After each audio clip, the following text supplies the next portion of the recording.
Now, the next problem that can happen is that, and again, a couple of these are tying in with safety in just a minute, but the other issue you can have in making it to the bathroom on time is you may have some urgency or feel like you need to go, but you can't walk fast enough to get there in time.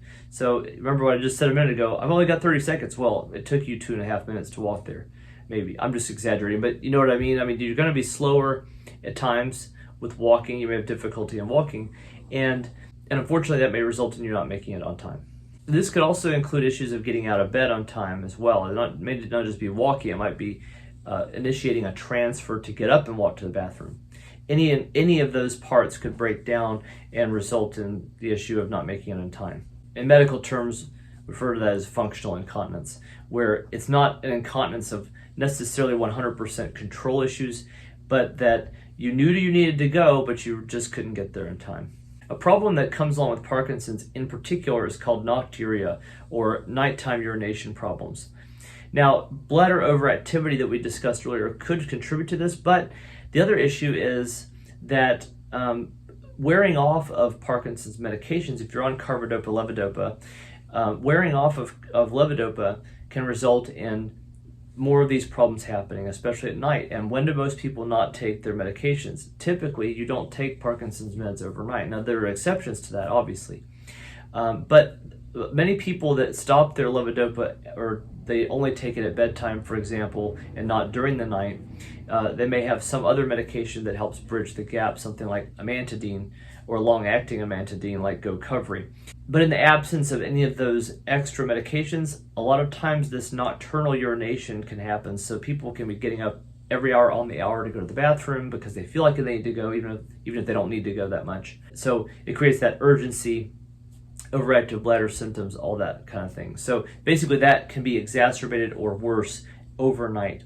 Nighttime bedwetting, unfortunately, is a big problem in the Parkinson's population. Not only that, but just the sleep disturbance of having to get up every hour on the hour or every couple of hours. However the frequency is, it's a lot and it disturbs your sleep terribly.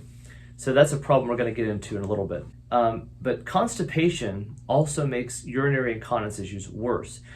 Frequently in kids, and I can attest to this from personal experience with my children, is that a lot of times if your kids get backed up, they may start having urinary accidents more frequently. And so don't just think of it as a bladder problem. It can also be a problem of constipation, and honestly, you could literally have physical compression against the bladder by a full rectum or other parts of the intestinal tract. So dealing with constipation can also contribute to potentially improving the incontinence issues. It goes without saying you can also have pelvic floor dysfunction, and some of the reasons that can happen are because of what we already talked about. You can have problems with tone, muscle tone issues, either a lack of tone from poor muscle activation or perhaps an increase in tone because of lack of inhibition problems that come with Parkinson's. But the bottom line is you can have stiff, poorly coordinated pelvic floor muscles. They could also have weakness, or they might be too slow to relax. So you may have incomplete emptying, which can also contribute to issues with incontinence. Also, because of some of the previous issues we discussed, you can have difficulty emptying completely. So that could be pelvic floor issues. It could be because of a lack of coordination between the bladder and the urinary sphincter, all those things. How you might know you're dealing with issues of incomplete emptying would be symptoms of weak stream, hesitancy when trying to urinate, stopping and starting while urinating, and also literally feeling like you're not emptying out. Any residual urine can also result in overflow incontinence at a later time.